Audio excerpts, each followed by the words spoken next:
What's up guys, today I will tell you how to get free USDT on Binance. So let's get started. So first what you need to do is ensure you have a verified Binance account as this is required for running features. Open the Binance application and navigate to the Assets tab located at the bottom right corner of your screen. On this page, verify that your USDT funds are in the spot wallet section rather than funding, earn or other wallet options.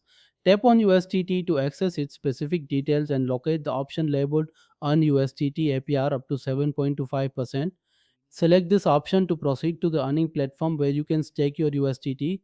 Tap Go to Earn to access the staking interface and select USDT as the currency you wish to stake.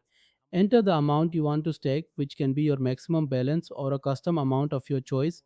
Review the expected returns and staking terms before confirming your selection. Tap Confirm to initiate the staking process and lock your USDT in the earning program. Your staked USDT will begin generating returns at the specified APR rate immediately, and that's how you get free USDT on Binance.